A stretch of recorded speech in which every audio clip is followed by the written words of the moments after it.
La saison dernière, on a reçu Stéphanie Côté, qui est la maman du petit William. Une histoire qui nous a tous touchés. On va vous raviver à l'esprit, évidemment, comment, et aussi prendre, évidemment, aussi l'état de santé, comment ça se passe présentement pour William. Puis aussi parce qu'il y a d'autres activités de financement pour soutenir la famille de Stéphanie Côté et du petit William aussi prochainement. On accueille justement Stéphanie qui est avec nous à nouveau. Allô, Stéphanie? Bonjour. Content de te retrouver. Bien, merci beaucoup de l'invitation. Puis je vais commencer comme ça, mais évidemment, depuis ta dernière venue, comment va William?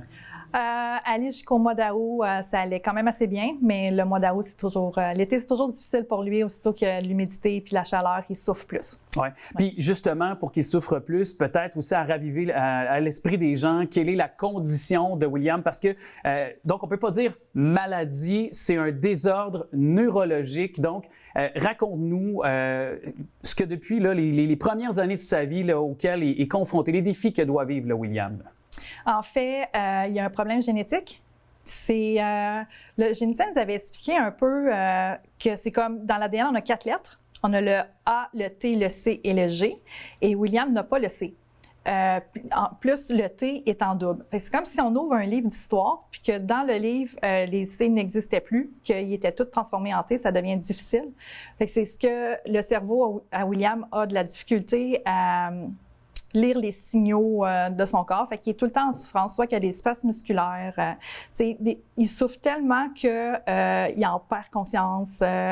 C'est comme son cerveau, il fait des resets. Son cœur palpite beaucoup. Fait que, des convulsions? Ou Ben, en fait, c'est pas des convulsions. C'est vraiment... parce que, il a fait des tests d'épilepsie et tout, puis c'est pas vraiment des convulsions. C'est vraiment un reset du cerveau.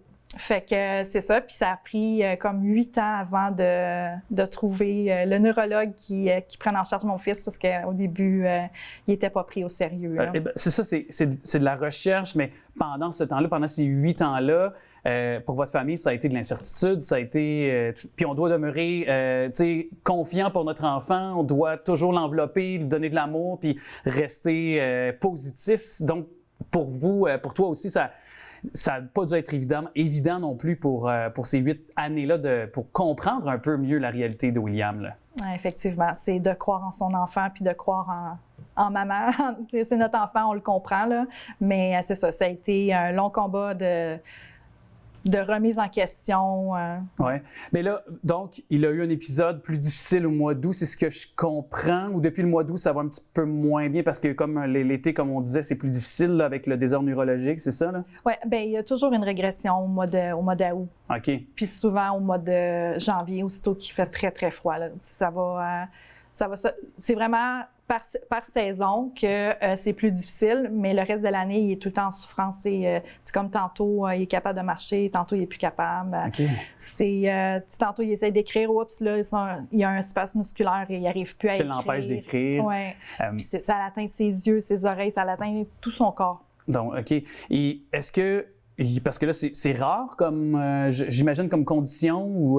Donc, est-ce qu'il y a des remèdes? Est-ce que la recherche on peut espérer, dans un avenir rapproché, de soulager au moins William, puis peut-être trouver éventuellement quelque chose qui pourrait l'aider, là, disons, à apaiser tout ça, ses souffrances?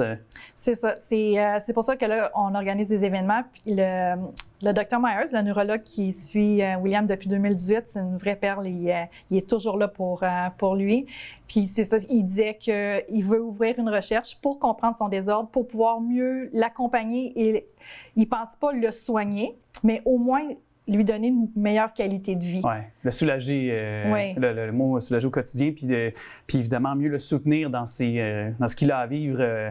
Et c'est pour ça d'ailleurs qu'on avait notamment, là, parmi ces campagnes de financement, tu étais venu nous voir l'an dernier pour parler de ce match des anciens Canadiens. Je sais que ça a été une belle soirée. Je pense que tout le monde a vécu vraiment un bon moment. Puis William lui qui aime le hockey, devait être aux anges de voir des anciens du Canadien, j'imagine. Ouais, c'est sûr que de voir du monde heureux, que les gens veulent s'impliquer au niveau des enfants malades, pour lui, c'est une grande mission.